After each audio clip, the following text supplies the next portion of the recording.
हरे कृष्णा प्यारे बच्चों, मेरे प्यारे विद्यार्थियों, आज हम डिस्कस करने जा रहे हैं PQRS के प्रीवियस ईयर क्वेश्चंस। तो बच्चों, हमने दो ही क्वेश्चन लिए हैं। जैसा कि मैंने आपको पहले ही अनाउंस कर दिया था, हम दो क्वेश्चन से ज़्यादा क्वेश्चन डेली नहीं लेंगे PQRS के, और बिल्कुल बेसिक से स्टार्टिंग करेंगे। बहुत छोटे छोटी बातों पर काम करेंगे। आप इस वीडियो को देखने से पहले एक पेन और कॉपी लेके बैठना। आप सारी चीज़ें नोट करते जाना।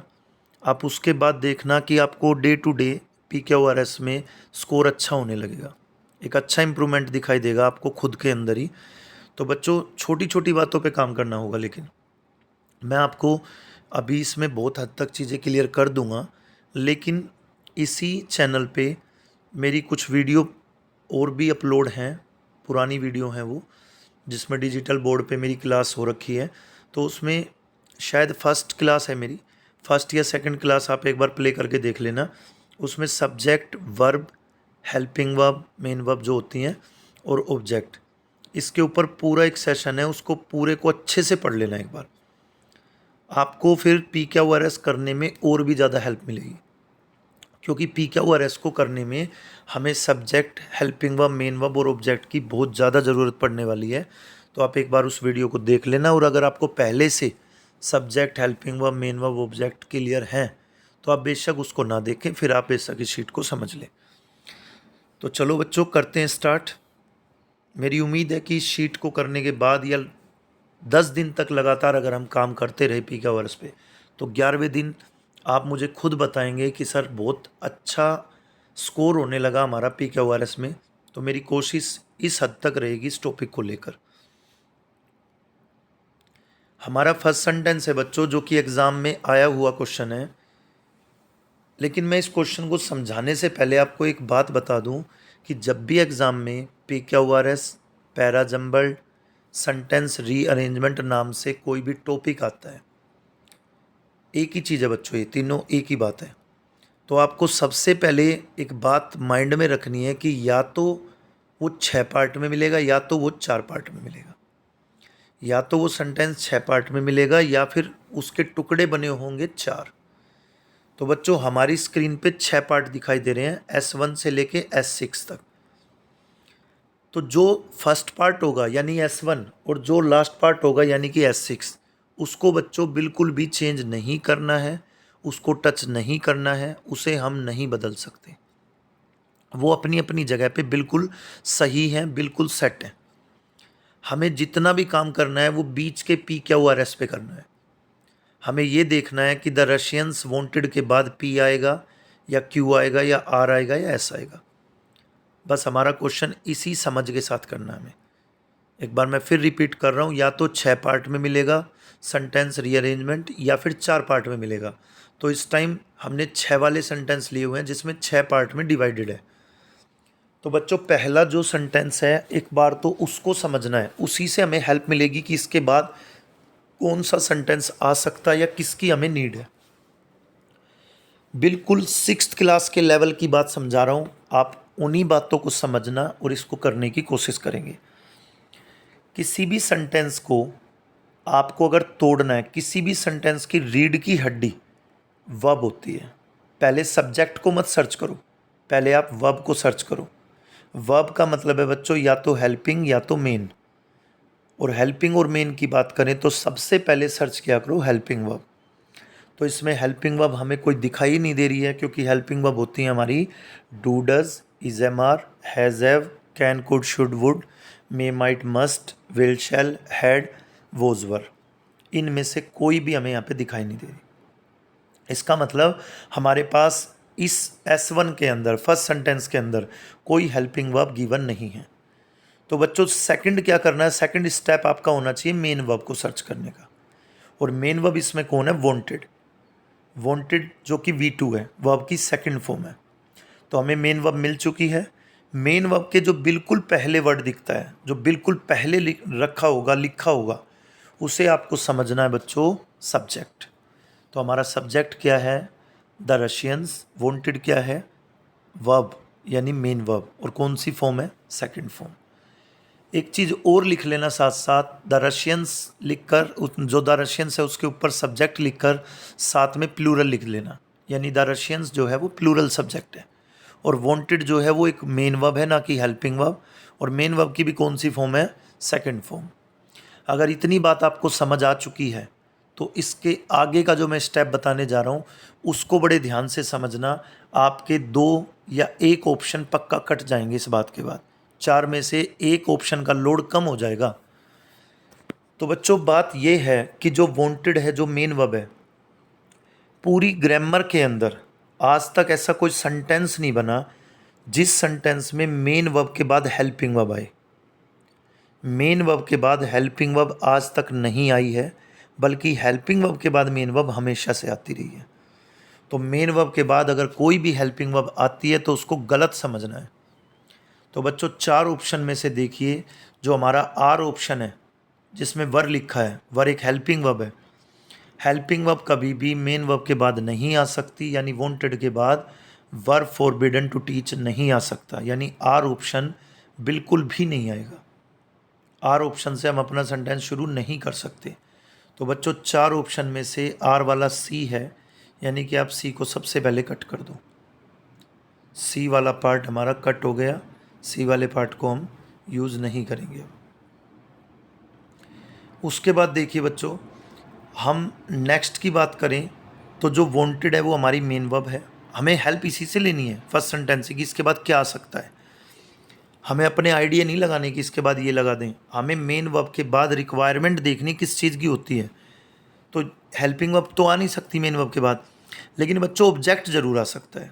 मेन वर्ब के बाद हमेशा से ऑब्जेक्ट आता रहा है, और ऑब्जेक्ट जो है वो यहाँ पर बिकॉज नहीं है, यानी बिकॉज कोई ऑब्जेक्ट नहीं है, तो हम बिकॉज से भी अपने सेंटेंस को स्टार्ट नहीं कर सकते।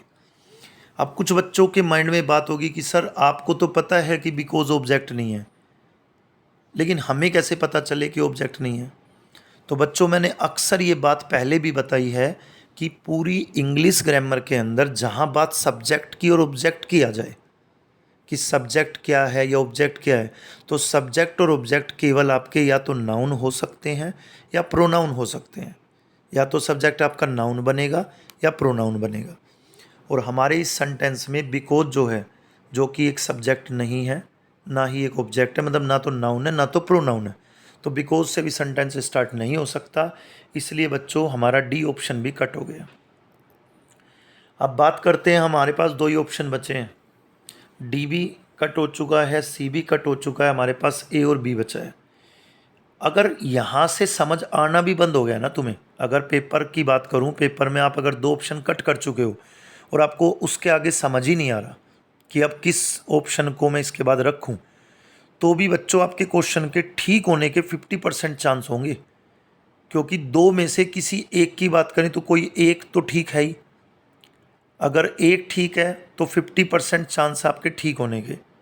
अगर आपके पास ऑप्शन एक बच गया, मान लो आपने 2 में से एक को भी कट कर दिया कि सर ये भी नहीं हो सकता, तो बचा तो एक, तो फिर तो 100% वही आंसर है। लेकिन अगर बात हम 2 की करें तो 2 में से भी 50% का रेशियो है कि आपका सही होगा आंसर। लेकिन अगर चारों की बात करें तो 25% चांस बनते हैं आपका ठीक हो। तो ऐसी गलती ना करें कि चारों में से किसी पे भी तुक्का मार दें। वहाँ तक कट करते चले जहाँ तक आप कर सकते हो, जहाँ तक आप समझ सकते हो। तो हमने देखो 2 को कट कर दिया जहाँ पे हम बिल्कुल श्योर थे कि ये 2 तो हमारे आंसर हो ही नहीं सकते, यहाँ से तो सेंटेंस स्टार्ट हो ही नहीं सकता।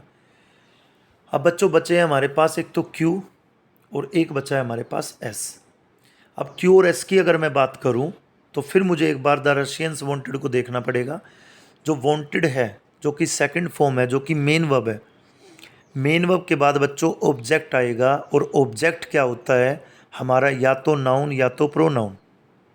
तो बच्चों यहाँ पर देयर ओन लैंग्वेज जो है और टू टेक द प्लेस जो है, इन दोनों में हमारा जो एक 100% हम जिसको नाउन कह सकते हैं वो देयर ओन लैंग्वेज है। मैं आपको समझाता हूँ, आप इस चीज़ को नोट भी करना।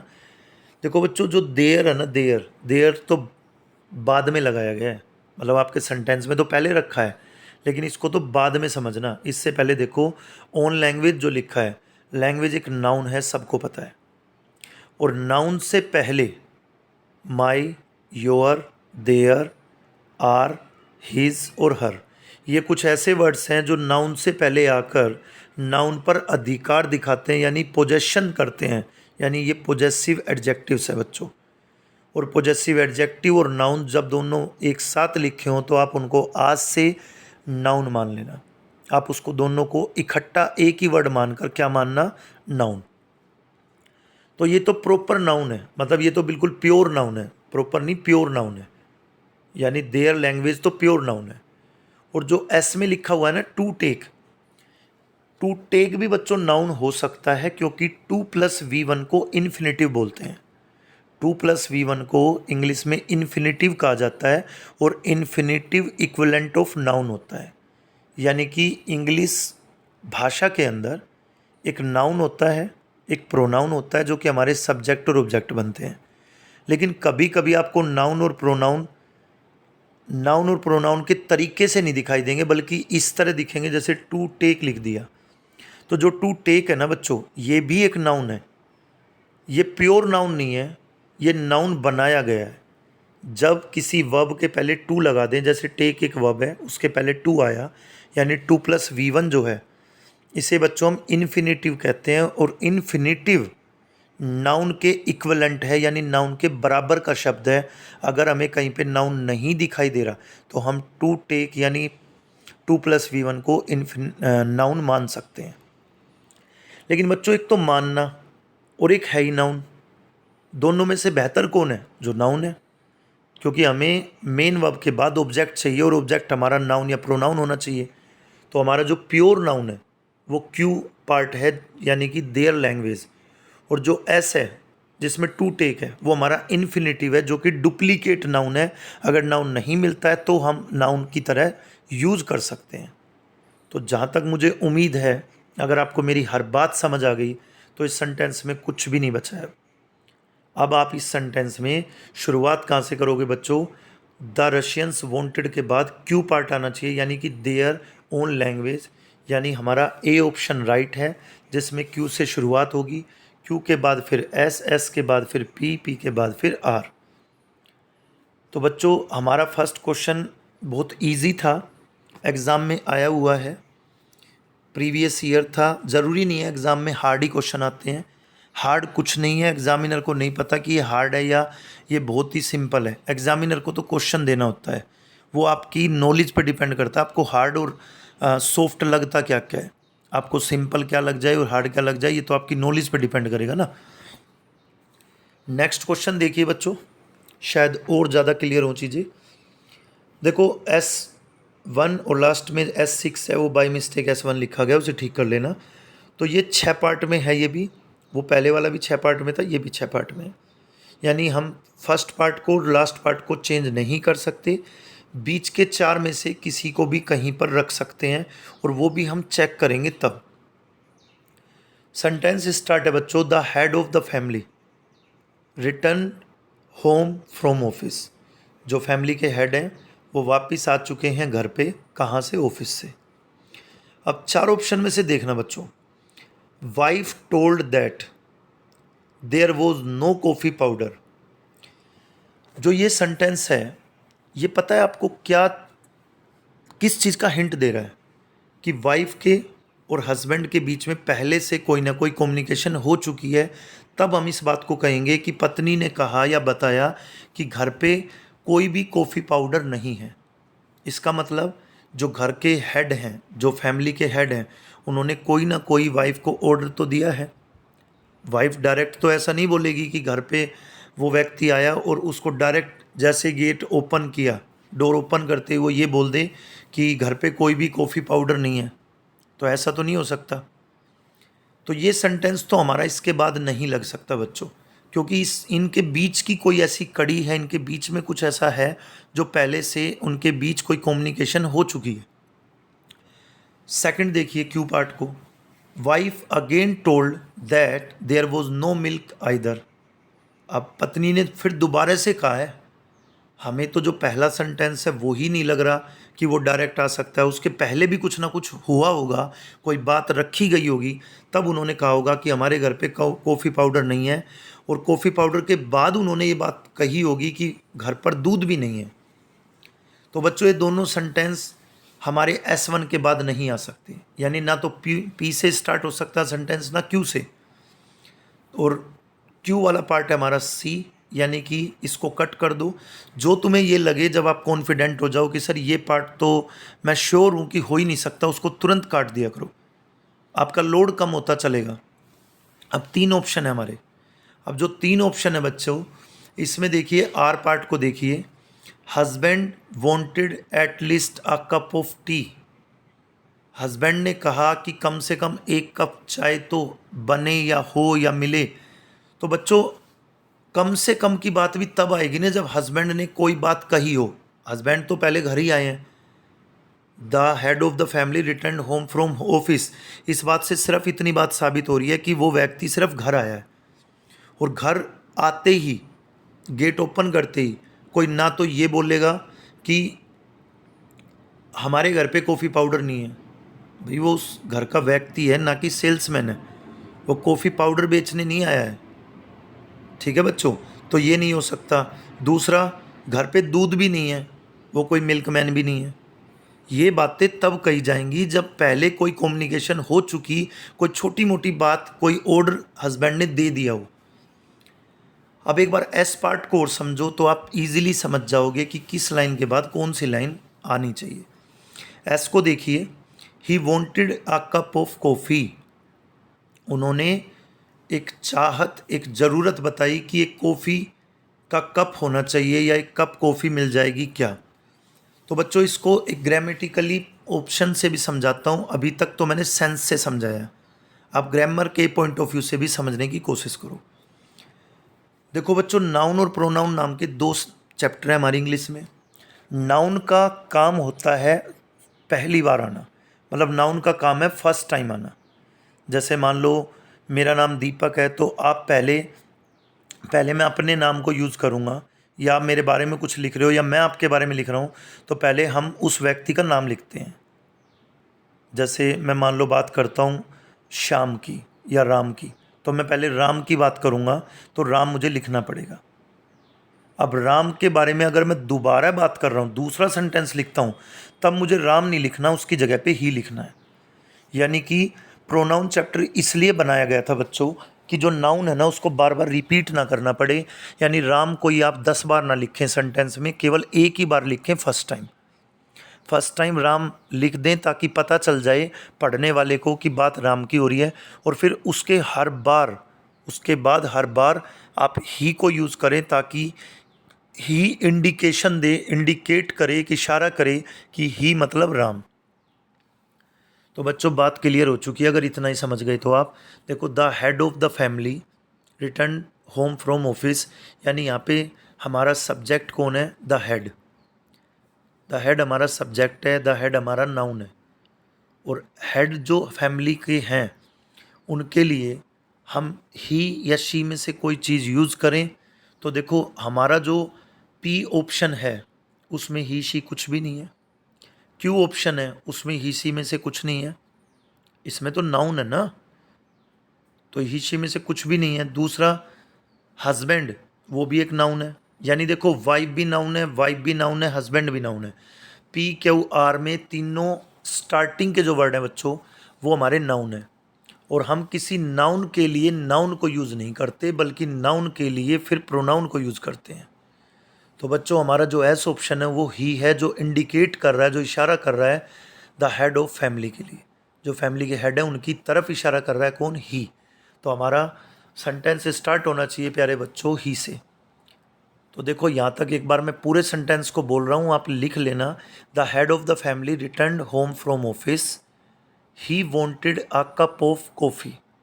तो यहाँ पे बिल्कुल एक सेंस निकल रही है, जैसे ही वो ऑफिस से घर आए तो उन्होंने कॉफ़ी के लिए बोला, या कॉफ़ी के लिए उनका मन किया, उनकी इच्छा की, तो उन्होंने अपनी इच्छा को रखा। अब जैसे उन्होंने अपनी इच्छा बताई कि मुझे एक कॉफ़ी चाहिए, एक कप मुझे कॉफ़ी चाहिए, तब देखो जो 3 सेंटेंस है बच्चों, इनमें से कोई एक सेंटेंस अब आप खुद भी लगा सकते हो। कैसे? पी पार्ट को पढ़ो। आप यहाँ तक समझ चुके होंगे कि फैमिली के हेड घर आ चुके हैं और उन्होंने कॉफ़ी की इच्छा जाहिर की। अब जो घर में वाइफ है, उन्होंने क्या कहा? Wife told that there was no coffee powder. अब ऐसा तो नहीं है बच्चों कि बात हो रही है कॉफ़ी की और वो बात करने लग जाएं कि घर पे दाल नहीं है, या वो बात करने लग जाएं कि भाई घर पे मतलब कोई और चीज़ ख़त्म है।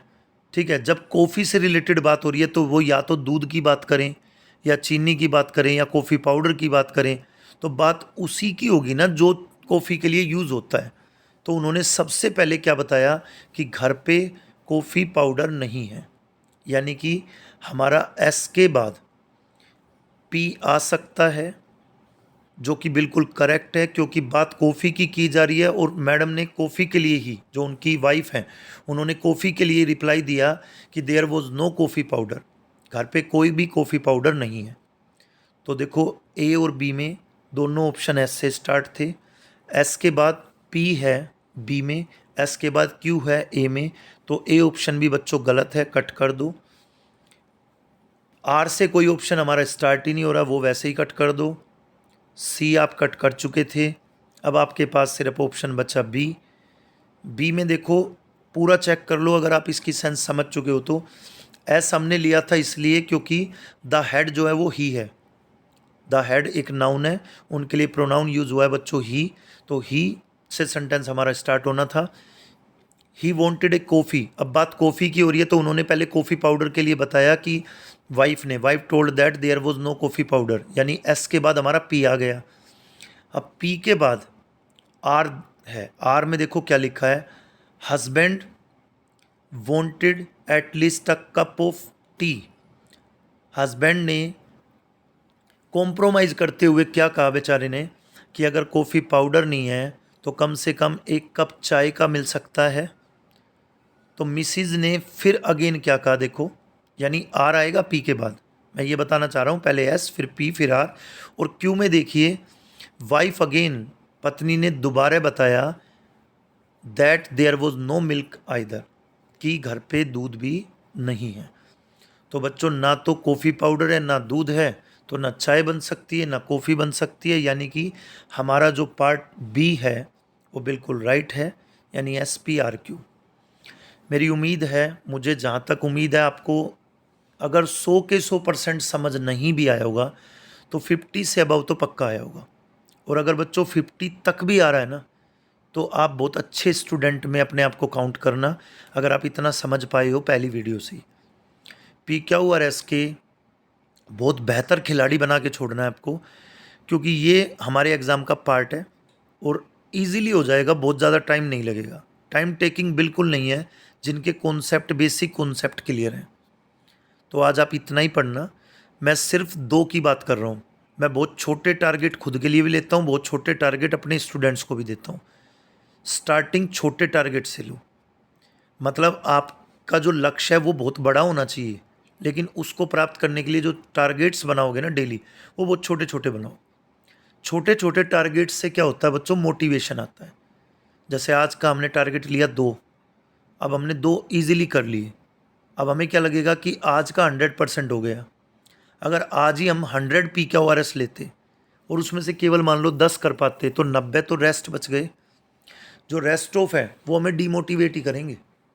तो आप छोटे छोटे टारगेट बनाकर जब काम करोगे तो दिन प्रतिदिन चीज़ें बढ़ती जाएंगी और इतना ज़्यादा डाटा क्लियर हो चुका होगा कि आप खिलाड़ी हो जाएंगे उस फील्ड के। तो चलो, हरे कृष्णा की कृपा बनी रहे सब पे। आप इस टॉपिक को अच्छे से करना बच्चों। हरे कृष्णा अगेन, जय श्री राधे।